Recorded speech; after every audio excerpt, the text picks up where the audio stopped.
just to make sure everything's good. I got a notification on my phone. Awesome. All right, it looks like we're live. So thanks for coming on. I saw your video that you did on asking atheists what it would take to believe a God exists. Like if somebody knocks on your door and says, I'm God, what would it take? I'm going to come back. Or would you like to tell it? You tell the story. Yeah, so I created this video as my first home video. I usually just do like street epistemology videos, and I decided to make this one about what it would take for atheists to be more confident or even convinced that any or a God exists.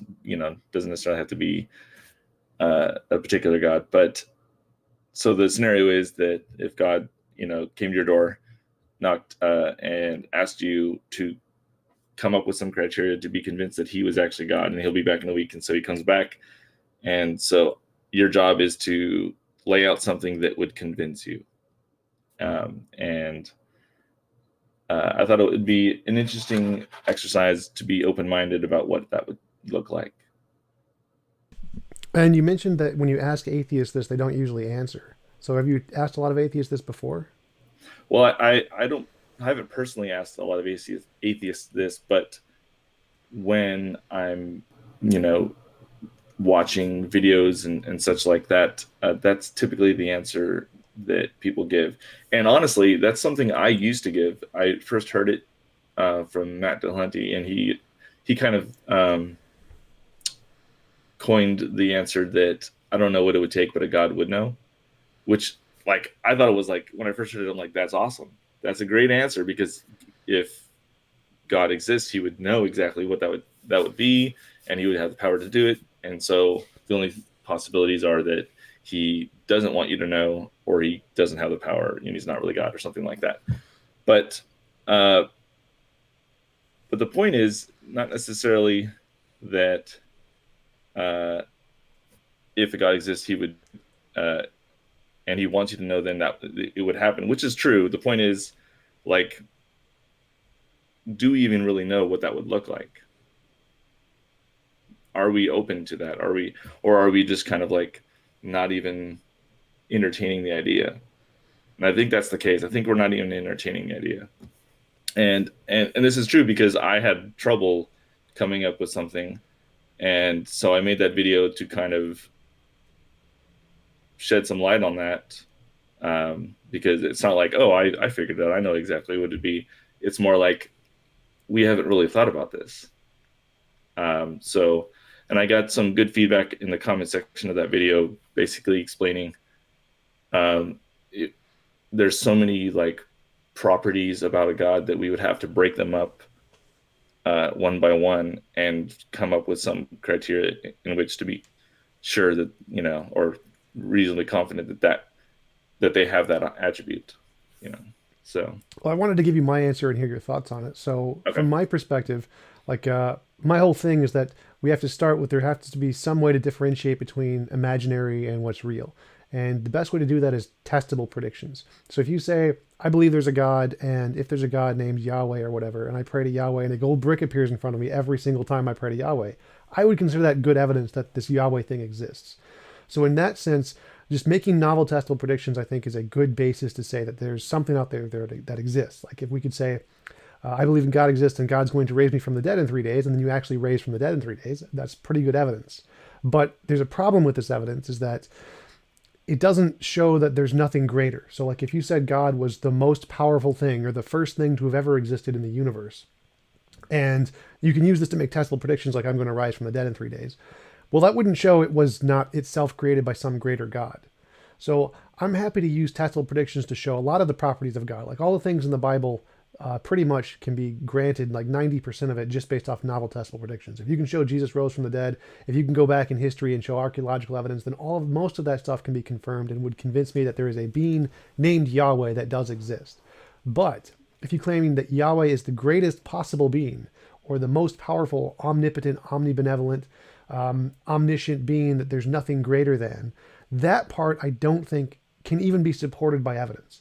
Like, because if you think there's an all-powerful being of which there is nothing more powerful, no matter how many universes like it creates in front of me, I can just watch it create universes. That doesn't mean that there's going to be no limit to that at some point. Like it's not going to compel me that, well, okay, this is a limitless being that has all power and there's nothing greater than that. There could always just be a greater being out there that I just don't know about. So when someone claims to have the ultimate answer that there's nothing greater than or there's nothing outside of, that part I don't think that can be supported by evidence. I don't think any evidence could ever support that kind of a claim. So go ahead. Would it be fair to say that you're not saying this being couldn't exist, you're just saying we could never really know? Right, exactly. So if someone's claiming there's this all-powerful thing, like, I mean, okay, well, how do you possibly justify that? There could always be something else greater than that. Like, how could you ever, what could possibly be shown to demonstrate this is the greatest possible thing to which there is nothing beyond it? Like, I could imagine no possible evidence that could ever demonstrate that. Like maybe there could be out there an unknown form of evidence that could do that, but as far as I know, there's no way to justify an ultimate belief in that sense. We can only make tentative beliefs about what we can demonstrate, and those are always going to be contingent on something. They're never going to be absolute in that sense. So if there was a situation where God was creating universes in front of you, would you say that you would be convinced, but you could never really know for sure, or you would just not be convinced?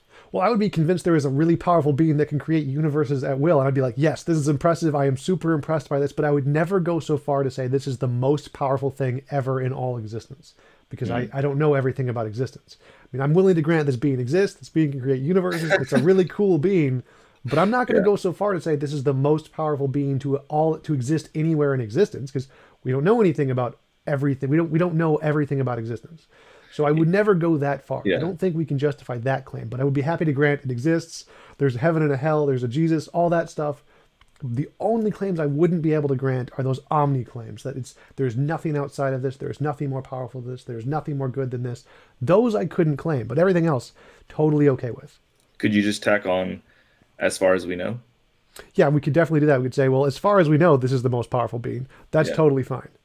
Because I think in the same sense, like when we talk about how we know what reality is, and do we really know the world wasn't created 5 minutes ago? Do we really know we're really in the Matrix?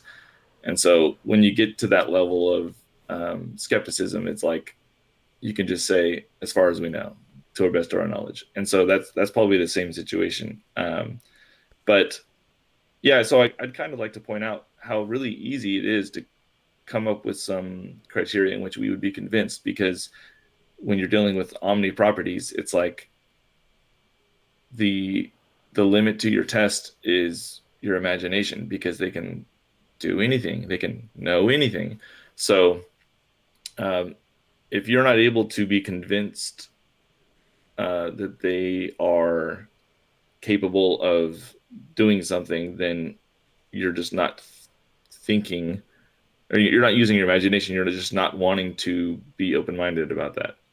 And so that would probably be the main thing I'm trying to focus on that video is, you don't really need to be so defensive about it. You could just be like, if this crazy thing happened, then that's what would convince me or give me more confidence.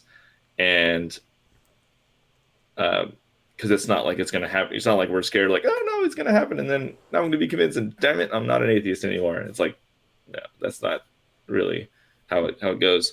And I've also heard basically someone said, if we do this, then we're giving, apologists some ammo. And I'm like, not really. If you don't do it, you're giving them ammo, because you're just not open, and you're not.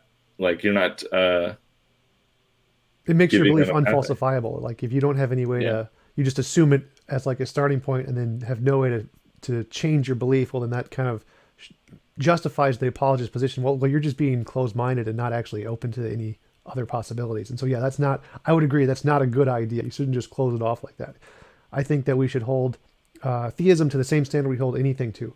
If you provide evidence for it, then we should have a reasonable basis to conclude that we should change our belief from one to another if they can provide a sufficient amount of evidence for it. The question is, well, what is that evidence? Like the example you gave of if there's a sufficiently amazing thing that happens, well, that could always just be an unknown natural cause, right? I mean, suppose a miracle happened like right in front of me, like my entire TV just turns to a solid brick of gold. I'm like, oh, that's really cool, but I'm not sure if that would convince me of a God because it's not a testable prediction. Like if some random thing happens, even no matter how amazing it is, that random thing could be caused by anything. Why would we conclude that it was caused by a God?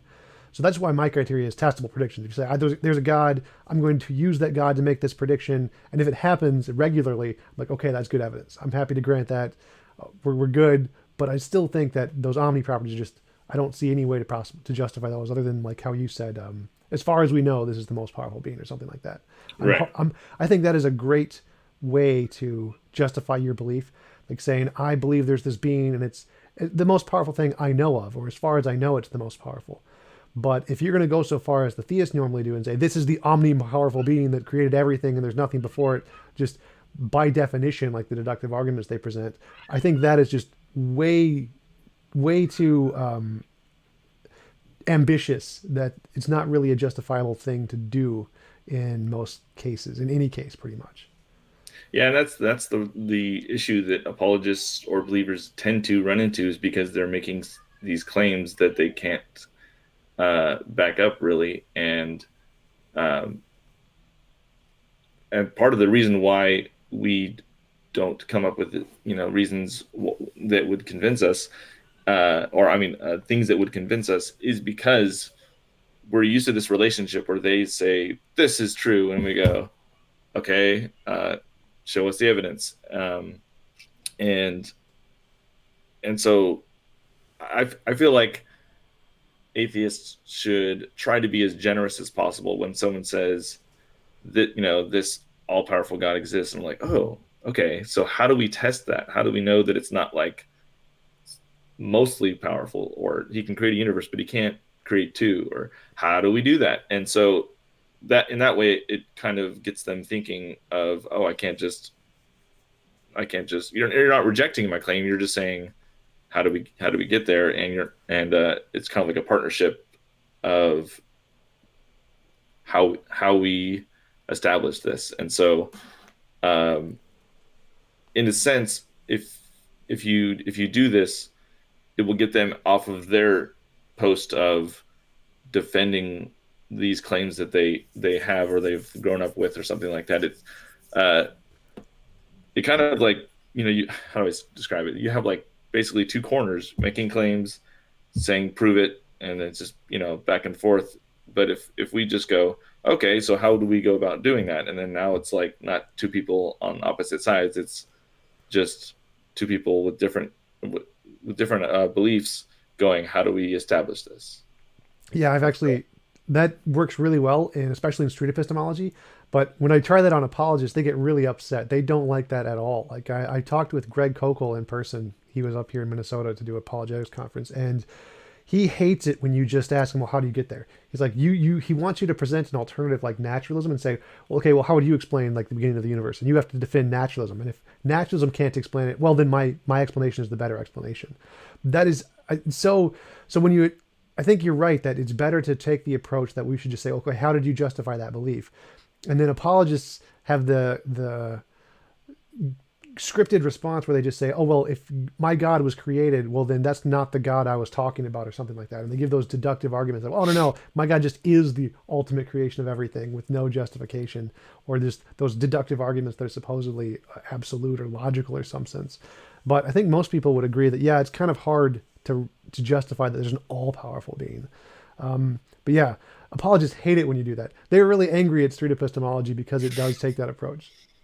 In a way, this is why Anthony Magnamosco has said that the less you know about a subject makes you more effective in using SE, because you really aren't like trying to defend anything. Even if you have this impulse and you're like, oh, I want to take what's called the red meat and try to combat them in whatever they're claiming.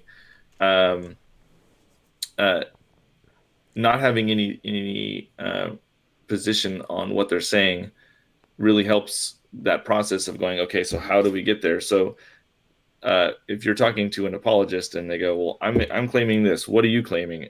It's like, well, no, I'm just wanting to know how you got there. So I think a good way to think about it would be like, if you're if you're in a, like you're climbing a mountain and there's like a, this canyon where it splits into two paths, and they're saying go to the right, this is the best way to get where we want to go, and you go, well, how do you know that? Where's your map? Da, da, da, da. And they're like, what are you saying? The left? How do you know the left is good is the best route? It's like, no, I'm not saying that. I'm saying I don't really want to go deep into this canyon unless I know or have some way to distinguish which is left and right. And so, yeah, I think what you're saying about apologists is right, is that they're stuck in that mode of, you know, battling these issues rather than figuring out how do we get there. Yeah, I think that's a really great analogy to think about it in the way apologists do. Is that so? You're claiming we should go left for these reasons, and well, I don't know if we should go right or not, but I don't know. I don't think those are good reasons. Like that's a good way to think about it. And I also liked, I really like the Anthony Magnabosco thing of the less you know about a topic, the easier it is to talk about it. Because if you present alternatives and you know a lot about the topic and you say, oh no, that's wrong, that puts people on the defensive because they want to support their ideology, and if you're saying it's wrong, it makes it harder to have a conversation. Whereas opposed to you say, well, I don't really know anything about the topic, how did you come to that conclusion, please explain it to me. That's a much more elegant way to have a conversation that can lead to a lot more productive progress in the topic rather than just telling them they're wrong right off the bat. So I do, that's a really good insight from Anthony that I'm definitely like writing that down and keeping it. Yeah, I heard that you were maybe planning on doing some SE later. Yeah, for sure. So I'm a part of the local college group, the Campus Atheist Skeptics and Humanists, and we're going to set up like a booth to just do talking, asking atheists anything kind of a thing, and I'm going to do like SC as a part of that. Nice, nice. Yeah, I remember there was this moment I was talking with this guy, and he said something that a lot of apologists do when it comes to the resurrection. He said, okay, either they're lying or Delusion. Delusion, or He's it was true. it was Jesus and all this. I'm like, wait, I could have more options. I have more options. What if an alien was involved? What if it was a glitch in the Matrix? And I just start throwing out crazy stuff. And it wasn't because I believed this or anything like that. It was I was basically showing, okay, here's some crazy ideas that you haven't thought of. How do we eliminate these going forward? And so once you start that elimination process, I was resurrected by the Christian God kind of will go with that, as you're eliminating him. So it really goes to show that focusing on the method on how we arrive at conclusions is way more effective than going, okay, I don't agree with your conclusion, and then they go, well, what other conclusion is there? Da, da, da, da. So yeah, I think you are. Sorry, go ahead. Well, yeah, the liar, lunatic, or Lord thing. Elaw Chess actually just posted that. I totally remember it from the C.S. Lewis's liar, lunatic, or Lord thing. I think it does cover most of the options. Like if there was an alien, that would be either the lunatic or the liar option. I think it's the lunatic option because it would just be like you're under a delusion of some kind. So I think it does cover most of the options other than like a legend, like it was just Jesus never existed or something like the mythicist position. So I think the liar, lunatic, or Lord is a pretty good description of the possible options of what Jesus was. But I would usually go with the lunatic option because if you believe you're a God, you're just kind of deluded in some sense, though I wouldn't necessarily go as far as calling him a lunatic because you can have beliefs like that are partially justified in some sense. Like if you believe there's a God, I don't think that would make you a lunatic. I just think it would make you culturally indoctrinated. And I kind of think if you believe you're a God, it's kind of the same kind of a thing because there's lots of people who believe they're gods all throughout society. It just seems to be a natural tick of the human mind to go to that direction in many cases. So I wouldn't call him a lunatic in that case, just deluded a little bit. Yeah. So I think when we are discussing what it would take to, be confident that God exists, our mind naturally goes to like some power that they have. I think what's also interesting is if someone is all knowing, how would we go about concluding that? And I think it would have a lot to do with you not saying anything and them telling you everything you're thinking and everything that you thought and everything that no one would know but you, sort of thing. Yeah, well, for that was a really hard one because if a being is all knowing, how does it know it's all knowing? Because couldn't there be something it doesn't know? How does it put a bracket around all of reality and say, okay, so I know everything within the context of reality, and there's nothing outside of that? That was the Paradox of Omniscience by Wittgenstein, I think. It's in the introduction to his Tractatus, where he says, how can an all-knowing being know it's all-knowing without knowing something outside of itself? It's Because really it's all knowing. exactly. But yeah, Um, that's an interesting one to think about. have you ever played StarCraft? Yes. Okay, so I my got favorite. 1v1 platinum and masters and teams. Wow. Okay, what's your favorite race? Start the Protoss. Mine too. Okay, Void so Rush. so I used to play with my brother, and he loves the Zerg, and I would create an observer, and I would go over and check out his base all the time. I loved observers. Him not knowing what I'm seeing is just a great strategy. And he would always tell me, because like if you watch the screen, there's like little squiggles that you can see if something that's cloaked is going by. So even though it's cloaked, he said he's really good at finding my observers because he knows I always make them. And so he'd always make this claim like, man, I always see your observer. Every time it comes over, I see it. And I just thought to myself, how would you know if you didn't see it? You wouldn't know. Like, Exactly. so as far as you know, you're seeing 20% of the observers that go by, and you think it's 100%. So in the same sense, that's kind of the same concept. You don't know what you don't know. Exactly. So how could a god, even if it was all-knowing, let's say there is an all-knowing being, how does it know it's all-knowing? How does it verify that claim? How does it justify its own belief that it's all-knowing? Yeah, these omni-properties really just are trouble. Exactly. So yeah, that's why your initial question, those claims are so extraordinary to steal from Hume. Extraordinary claims require extraordinary evidence. Or I forget who said that, was Hitchens or Karl Popper or somebody, or Carl Sagan, somebody like that. But those claims of an omni, that there's an absolute fundamental truth that's all powerful or all knowing or all whatever, those are just such extraordinary claims. There's no way to justify them. They're too ridiculous. You can justify things like there's a really powerful being or a really knowing being or a being who created the universe even. Those could be justified with testable predictions or evidence of some kind. But claiming to have an all-powerful being who created everything and there was nothing before it is just such an unreasonable claim that I don't think anyone should ever believe that under any circumstances. You can grant it like how you said of saying this is the most powerful being as far as we know, but to actually believe there is the alpha and the omega like it says in the Bible, I think that's just not something we should ever grant with any kind of grounds of knowledge that humans have. I don't think that's something we should ever accept as a reasonable belief. I think the best response to that, and it's not necessarily a good one, but the one that comes to mind is, well, it's limited by our understanding. And we may not be able to come up with something to demonstrate an all-powerful being exists, but that's because we lack the imagination or we lack the ability to do that. And it kind of just sweeps the rug underneath you, because if we're not able to, then we can't tell either way. And so it basically just puts us back at being humble of our position of human beings, where we just can't do these things. So we shouldn't believe it. But it does. I think that answer kind of like it just shows that the possibility is out there. Like, I don't know. You know what I mean?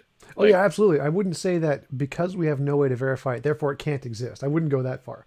But Yeah. I would say that because we have no way to verify it, that it's not really reasonable to believe it's justified. Like, you can't say, I believe there's an all-powerful being and it's a reasonable belief, because for it to be reasonable, there has to be some reason behind the belief that justifies it. There has to be some kind of an evidence to say, yes, this is the all-powerful being and there is nothing before it.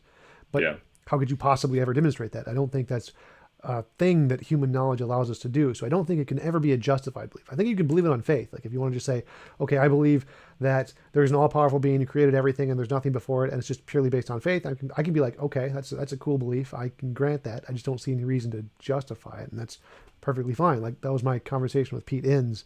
He kind of takes that position that there's not, the apologetics arguments don't really work.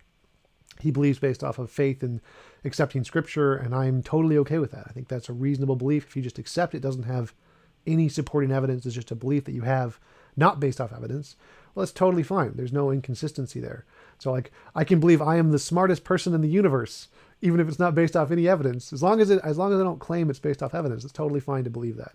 But as soon as you start claiming, I believe this all-powerful being, and here are the reasons that justify that, I think you've gone way too far. Yeah. There's this video that I watched like a couple years ago that kind of came to mind.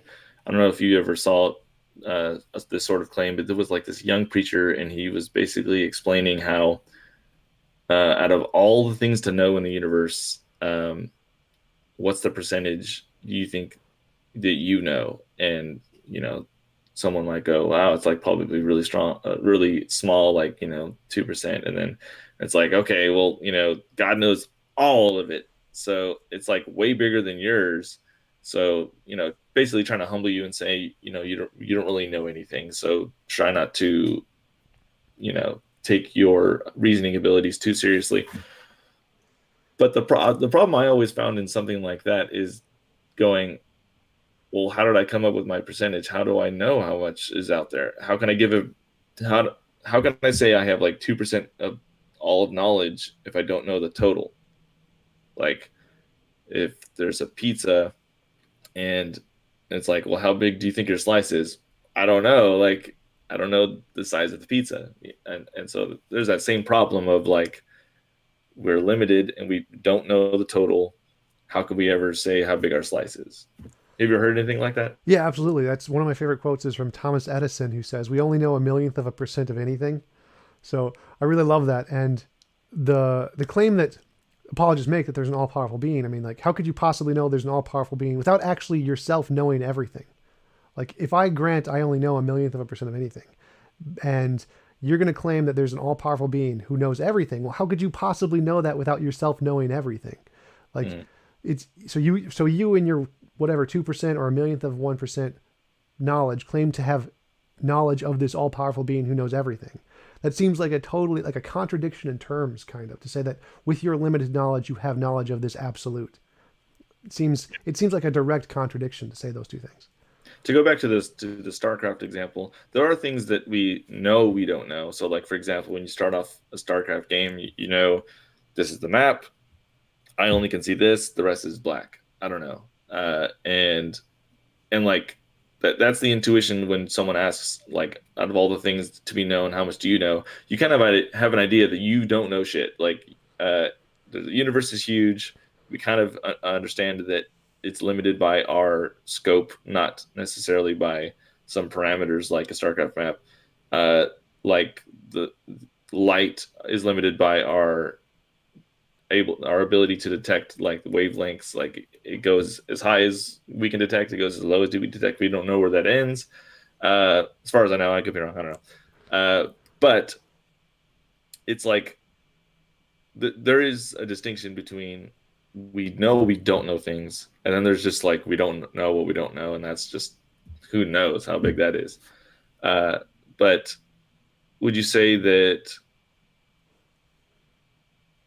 we can be confident that the whole universe, our understanding of it, is just like so small, just based off of size?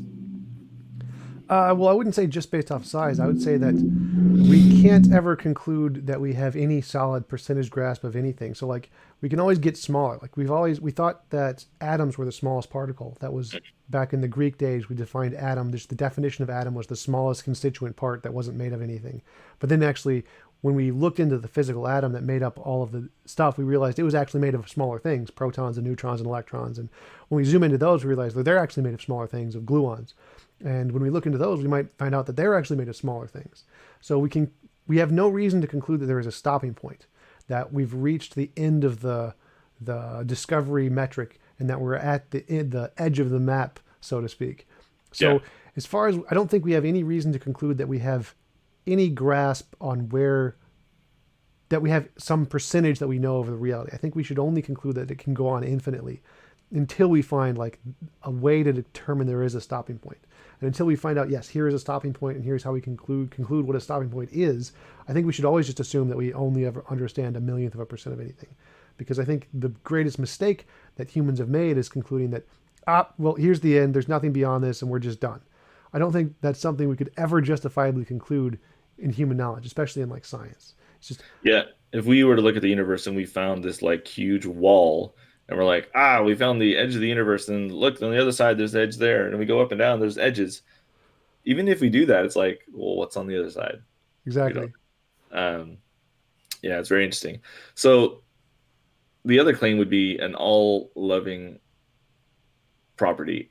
I have no idea how you would even determine that. What does that even mean? Like, Yeah, it's like saying there's an all tall property. Like, what? Like, is there like a tallest thing out there somewhere that just the tallness just goes on forever? Like, what does it even mean? Because lovingness is just like an adjective. Like, how can you have the greatest adjective? There's an all running thing. Like, what? yeah, man, What?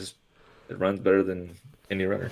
But So I think a good question to ask if someone says something like that would be,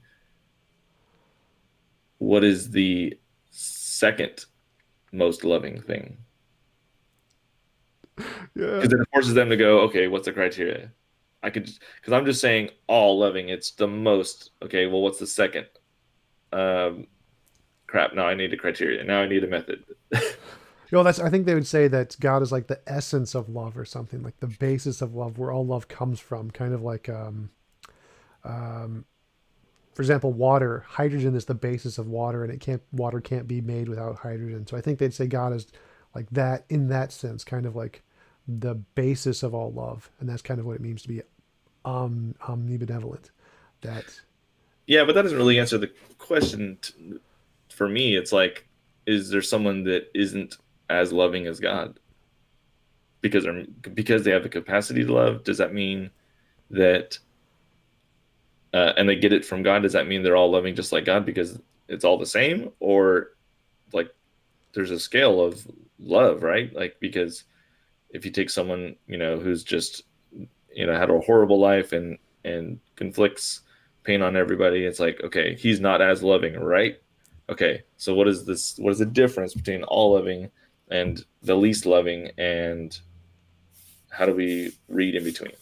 And yeah, saying that God, is the essence of it is like, okay, that is just telling us what it is, not how we scale it.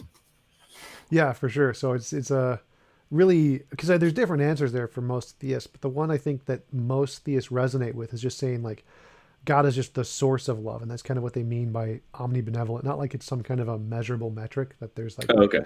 Yeah. so love can't exist without God, kind of that kind of claim, and that's what it means to be omnibenevolent. Just because if you're the source of all of it, then it can't exist without you, kind of a thing. Then I guess I am omni me, because without me, I can't exist. Exactly. Whatever that means. Let's see. Okay, so we talked about all loving, talked about all powerful, all knowing.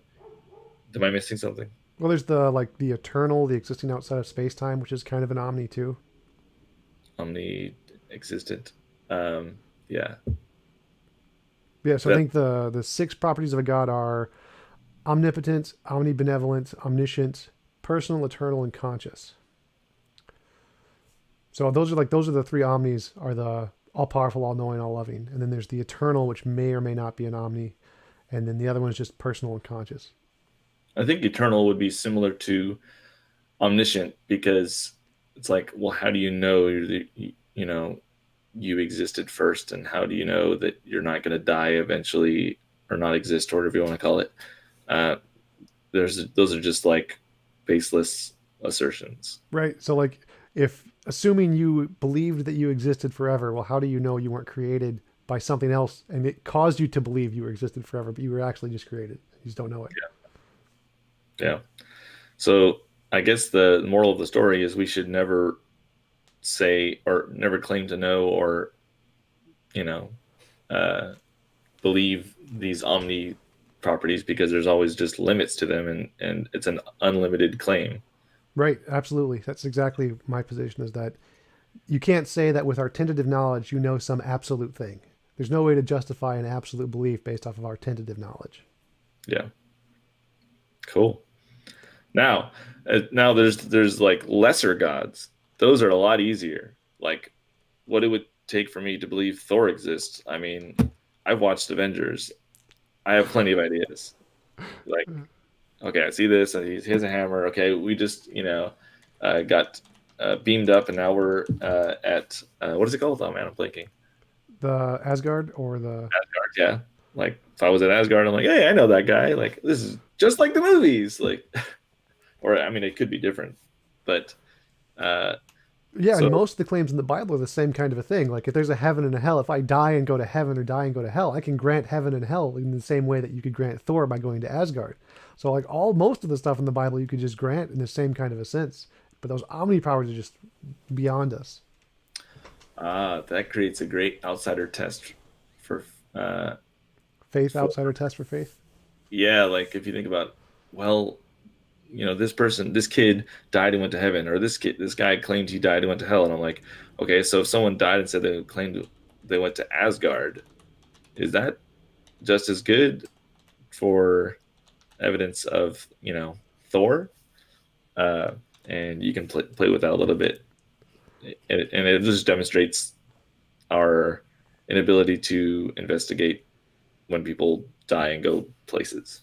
You Yeah, know, yeah, and that's kind of one of the claims they the apologists use against Thor is that, well, Thor isn't all powerful. He couldn't have created the universe because they don't claim Thor is all powerful. Well, does that mean he's not? Like, do you have to actually claim to be all powerful to actually be all powerful? Maybe all powerful is a kind of property that just is a thing without them claiming it. Maybe they are all powerful. We just don't know it or they didn't claim to be. So what would convince you that they're all powerful even though they didn't claim it? yeah, And like we weren't ready to hear it. yeah, exactly. Um, and I'm trying to think of other. I mean, any god that is less than all these omnis, which is kind of the point of the omnis, is easier to come up with criteria that would convince you. Um, so yeah, I think that kind of sums up um, what I was trying to express for atheists is to just not be Be open to the possibility that you can demonstrate there is some parts of the God that exist instead of just rejecting the whole idea at its face value. right. Yeah, yeah. What else you got?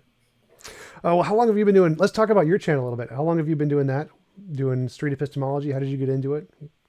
I think it's a little less than 3 years, and like a lot of other SEers, I watched Anthony Magnabosco, and I was like, uh, I really enjoyed it. At first, it was kind of a thing where I was like, man, this is a great idea to get people to tell us the real reasons they think it's true, and then just destroy them. And I was like, oh, this is great. But then I realized, actually that doesn't work. Not only that, but they're being really open and honest, and that's just unethical. Why would you want to do that? And the best way is, to just kind of slowly have them think about it, and then they lead it. You're just giving them the tools, and they do the work. And so, honestly, after doing it for a while, it kind of changed my outlook on. It changed my attitude towards believers, because before it was like online argumentation, and I was never really face to face with anyone, and it was always about their argument and my counter argument and stuff like that. And so, and SE has taught me basically the arguing doesn't really help that much, unless someone's in that right state of mind where they're putting everything on the table. But if you kindly just talk to people, they'll tell you like the real reasons, even if they're not really good reasons, and they will eventually realize them. Just using SE is just a way better way of being effective and kind at the same time. So you said it's changed your view of apologists and how you talk to them. So has it like made you more compassionate? Like, what have you learned from street epistemology? Have you used street epistemology on your own beliefs and rethought certain things that you didn't consider before? Well, I wouldn't say it changed my view on apologists, just believers. Apologists, Yeah, that was my mistake. I usually kind of use the term to mean the same thing. yeah.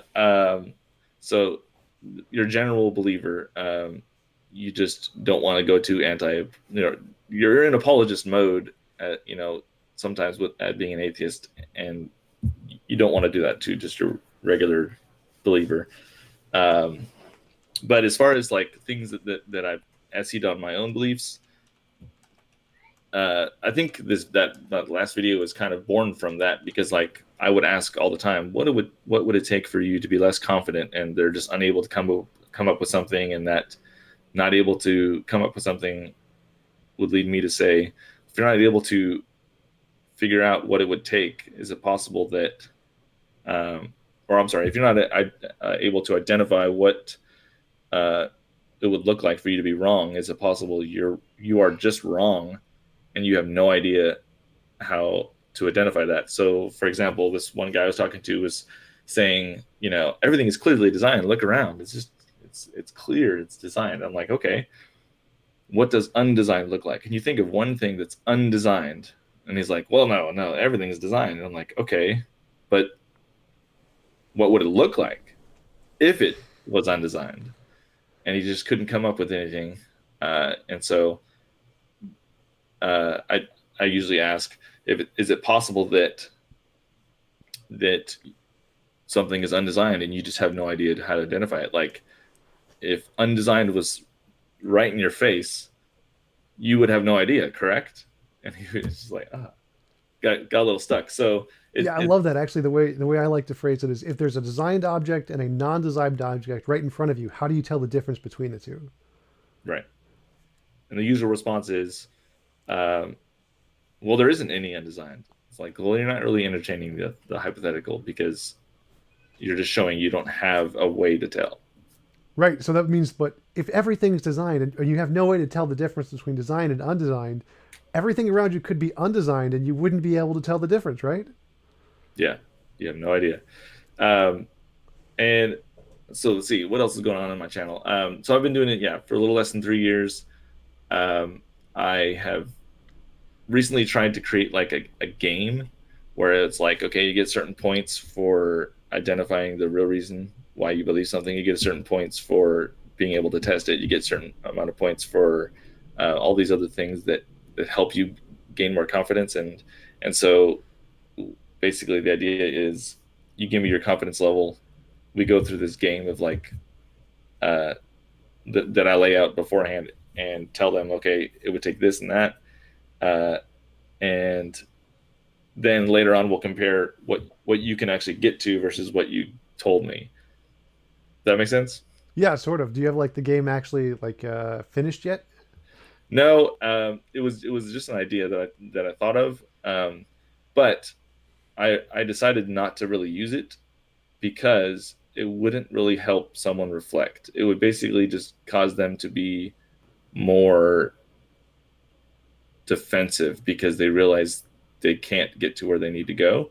Does that make sense? Yeah, So I think it would be like they would have to already know the rules of the game and accept that they are reflective of reality or justifiable. Like, um, I use this example in historiography, is that when you talk about what makes a belief about what happened in history justifiable, and you're talking about all these different criteria that historians use to justify, was this actually written and true, most people don't know any of that stuff. They don't accept all those different methodologies that the historians use because they're way too academic and pedantic. So using those kinds of things to try and convince someone that a part of the Bible was added in later or something isn't going to work, because they don't accept that methodology beforehand as something that guides their beliefs. So in your game example, it kind of be the same kind of a thing, is that unless they already accept all of the rules of the game are what measure a justifiable belief, they probably wouldn't accept it as a justifiable metric to conclude that their belief was not founded on good reasons or something like that. So I think that it could be a good system, but it would only cause them to reflect if they already accepted all of the rules of the game as what they thought were good ideas or good bases to justify their belief. true, yeah, and that's a lot of the time when SE has these things where we have these like thought exercises to basically try to illustrate a point that's not directly talking about the sensitive belief that we're talking about. And a lot of times, those thought exercises aren't really necessary because it just depends on the person. So like when we started coming up with these examples of helping people think through certain ideas, we would all lay them out in the beginning. We thought it was a great idea to lay them out at the beginning, and so they like are on the same page and they understand it's and then when we get to their belief and they realize the mistake they're making based off of that thought exercise, it would be like a wonderful example. But usually what happens in interviews is like, okay, like we did 5 thought exercises and only one applies, and it's like way later and they've already forgotten. And so it's like, why even, go about it? So I guess that's probably, maybe I should talk about the thought exercises and what they illustrate. Sure. So one thought exercise is the Ferrari example, or Ferrari thought exercise. And the idea is you ask someone what it would take for them to believe that you own a Ferrari. And they would give you some percentage from like 0 to 100. Like say, I'm about like 40%. I'm not really convinced that you have a Ferrari. And then you would slowly ask them what it would take. So like if I pulled my keychain out and it had a Ferrari symbol on it, would that convince you? And they're like, okay, it would give me a little more confidence. Okay, so if I showed you in the parking lot, would it increase your confidence? And they might add that it would. And then you get to the higher end, and you're like, okay, so what would it take for you to be 100% confidence? And usually it's like seeing the title. And so it's a great example of understanding that you need to provide evidence to get somewhere, and here's your criteria and how you do that. And so when someone has a belief that doesn't have criteria in how they got to it, like if they just say, well, I just have faith that it's true. Well, can we have faith that, can you use faith to just be confident that I own a Ferrari? Would that be a good way? And then the little light bulb comes on, like, oh, I can't do that. Let's see, what other thought exercises are there? Actually, my response to that is the way I could be 100% certain that you owned a Ferrari is if you transferred the deed to me and I owned the Ferrari. Yeah. Oh, that's true. But can't deeds be forged? But yeah, if it was forged, it wouldn't be able to be transferred, I guess. Yeah. Right? Okay. That's a good one. And then I'd have a Ferrari. Like, yes. Right? So another thought exercise would be something I made. Actually, no. First, before I go there, let's go to the Tic Tacs. You ever heard the Tic Tac analogy? But the Ferrari one, that one was Anthony Bagdabasco's, right? I think that he came up with that one. I saw that one on his show. I don't think he actually made it, but it was like maybe Reed read about it and then it was like added. The thing about the SE community is we just like all steal from each other and we're like, oh, that's a great idea. Let's do it. And so it's not like we kind of lose track of who did what. Yeah. Or I do maybe. But let's see, what was I talking about? Tic Tac.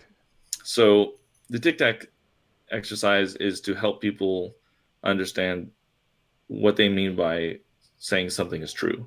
So when someone says this is true, and you ask them if someone disagrees with you, how do you figure out which one is correct? And they go, well, we're both correct. It's true for us.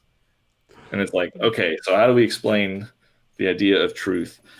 So a good way to do that is get some Tic Tacs and ask them if the amount of Tic Tacs in there is even or odd. Do we know? It's like, okay, no, we don't know. So if would you say that it has to be even or odd and it can't be anything else? And they would agree. Generally, they agree. I have some people that are like, oh, well, It's like a half a Tic Tac in there somewhere. Yeah. So once we establish that it has to be one or the other. It can't be both. Then you say, if I say it's even and you say it's odd, and we pop it open, count it, and determine that it's actually odd, would you say that you're correct and I'm mistaken? And they go, oh, yeah, yes, I'm correct and you're mistaken. Okay, so is this belief that you're claiming, is it something that is when you say it's true, are you saying that like it could be both true and not true, or what are you saying? And so that also helps. Yeah, I've had some really interesting conversations where people actually try to take the relativist route and say, "Oh no, no, it's still just true for you," and just hearing them try to explain how that's the case is just absolutely hilarious. Yeah, usually they're trying to redefine truth, and um, instead of using words, it's best to just go with what do you mean by that, you know? Yep. And then from there, it kind of gotten transformed to a coin toss. So if you flip a coin, put it on your hand, you don't know what it is, I don't know what it is, um, and could it be heads and tails at the same time? No. Okay. And the idea is that neither of us know, so wouldn't the best position be that I don't know is the correct answer instead of just having to choose one? That's a good exercise as well. And you mentioned that one that you came up with. Oh yeah. So before I talk about it, there's a question that we ask in street epistemology, and it's the idea behind this question is for us to really understand what it is that's giving you confidence that this is true. So if someone gives us a reason, how do we know that it's, or how do both of us know that that's actually what's giving you confidence? So, for example, someone will say, I believe that God exists because, um, everything seems so, finely tuned. And then the question you would ask is, if you discovered later on that things weren't so finely tuned, or how we came to know that everything is fine tuned is flawed. If this wasn't the case, would you be less confident that a God exists? If their answer is yes, that's contributing to their confidence. If their answer is no, it's really not. That's not the reason. It's just something that they've heard and they think it's a good idea, but it doesn't really sway them either way.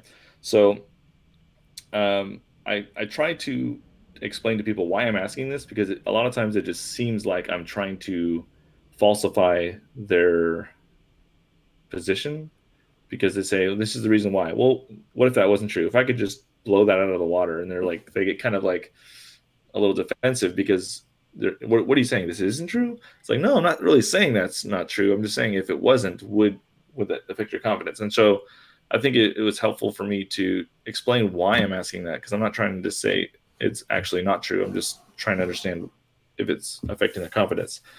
And so I came up with this analogy, and it's called the jambalaya analogy. So have you ever eaten jambalaya? Yes, a few times. Okay. So jambalaya is known for being spicy and has a ton of ingredients. And so if I went to a chef and I asked them if I would like my jambalaya less spicy, what ingredient do I need to take out so it's less spicy? And they said, well, if you take out the bell peppers are really what's causing it to be spicy. And then you follow up question, well, okay, so if I take out the bell peppers, would it be less spicy? And they say, no, it would be just as spicy. Like then I would realize that okay, the bell peppers aren't what's making it spicy. What is making it spicy? And so when I lead with that, and I kind of explain, trying to get to the root of what is making it spicy, rather than like how would we figure it out? Just taking out ingredients, and then the spiciness level would go up and down. They kind of understand that I'm not saying that bell peppers don't go on jambalaya. I'm just asking how is it affecting the spiciness level, and so in the example of their belief, what is contributing to their confidence? I want to figure it out. Or another way of thinking about it is they have a pillar that's holding up their belief, or many pillars. I want to identify which one's the main pillar, which one is actually going to make it fall, and which one's not really going to affect it at all. Right. Yeah. So I can see when you ask someone if that was not the case, would you stop believing? They kind of see that as like, oh well, so now you're going to start attacking that belief, and I may or may not be qualified to justify it. And so you may be able to show it's not true, and then well, that makes me look like an idiot. So I have to say, I don't know. I have to like be it puts them on the defensive right away. And so, Right. yeah, I can definitely understand how your jambalaya analogy will help them to understand that, well, this really isn't about me trying to show that that's false. It's just trying to find out what it is that makes you believe. Like, is this something that's integral to your belief system, or is it just something you've added on later and something that sounds nice? And trying to explain what is the core of your belief, like what's the core of the jambalaya. Yeah, the foundational reason why it's spicy, or something like that. Um, and I find that once I explain it like that, usually I don't have a lot of time, so sometimes I don't use it. But if I feel like someone's kind of on the defensive about that question, I follow up with that, and usually they understand. And then it's more like oh, that's really not my real reason. I'm like, well, what's your real reason? And then they have to really think about it, and it's much more of a cordial discussion about why they believe something rather than this like show me where to attack sort of thing. Yep. Yeah. So your channel is Deep Discussions, Hmm. and you can just Google that. Do you have the custom YouTube name where it's like youtube.com/deep discussions? I think it is just deep discussions. I'm not sure if you Google it what it will look like, but if you go into YouTube and search deep discussions, you'll definitely find it. It's got that little head with the puzzled brain, and then you're holding up a puzzle piece looking at it. I think that was a great analogy, just trying to figure out how everything fits together, even in your own mind. Yeah. So that was a good picture. I went with that. But I'm also on Twitter as Spaghetti Eddie. Uh, Originally, it was just deep discussions on Twitter, but then I realized I don't always want to do street epistemology, and I also don't want to like misrepresent what street epistemology is by arguing with people and under a street epistemology name. And so I was like, I'll just make it a different name, and then I could kind of feel free to do both. Yeah, and your channel's doing really well. You're about to pass me in subs too, probably in the next month. You know what's funny? I'm not even doing anything. It's weird. Like the last time I uploaded a video was like 3 months. I'm a busy guy. I work 50 hours a week. I have 2 kids, and I do love doing street epistemology, but it's not one of those things where I can do all the time. And like even when I have the opportunity, it's like, oh man, I'm in Texas. It's raining. It's cold. It's hot. What have you? And so opportunities don't really come up that often. But I mean, I do love to do it. Oh, you're in Texas? Where in Texas are you? Tyler, Texas. I'm about to go down in 2 weeks for a debate with Modern Day Debates. We're doing like a debate series down there. So Oh, nice. we're going to be in Dallas. So Dallas. Oh, that's a couple hours away. yeah. That'd be cool. Um, what else was I gonna say? Yeah. So one disadvantage I have over other SEers like is that because I'm so busy, like that 1 hour I get to go out in the park, I'm like, man, this got to count. I'm gonna get some good interviews, and then uh, Nobody shows up. yeah, like nobody shows up, or I mean, there's always people, but sometimes it's not a very good interview, not a very good subject, or something like that. So um, I don't necessarily get too picky about what I upload. So some of my interviews are like, weird topic, but I'd rather just put them out there you know, just to see um, any opportunities I have or anything like that. Yeah, I actually find that's really helpful too, because the ones that you may think are not very good, some people find them really interesting or helpful because they've had similar conversations or thought about similar topics and that you really didn't think about. So like I do those on my Discord where I just have anybody come in and talk about whatever they want. And a lot of people seem to really like those kinds of conversations that you may not think are the best, but everyone else can still find them interesting or find value in them. Yeah, there's actually something I do as well is like as I'm editing the video and I go, man, I should have asked that, or man, why am I going off in this direction? I actually like type like my thought process, like, okay, here I made a mistake. Here I should have done this. Here's a better way to ask that. Um, or if everything's going well, I'll comment on something about the person I'm interviewing, like their thought process. Hey, did you notice this? They're avoiding this, or hey, did you notice how open they are here? And just kind of give people an idea of what I'm thinking about. And that way, it's not just an interview with people talking. It's also like a subtitle sort of thing, like not a subtitle, but like here, like details of how I think it went and opportunities and stuff like that. Yeah, commentary after the video. Yeah. Awesome. Thanks. I think that's been about an hour. Thanks for coming on. This was a great conversation. Yeah. Thanks for having me. I appreciate it. Yeah, I'm going to put your link in the description. Joy just asked for it, so I'll be sure to do that so people can find you on your YouTube channel and your Twitter. Awesome. Awesome. So I'm going to go get some coffee. It was great coming on. Great talking with you. I'll talk to you later. All right. Later.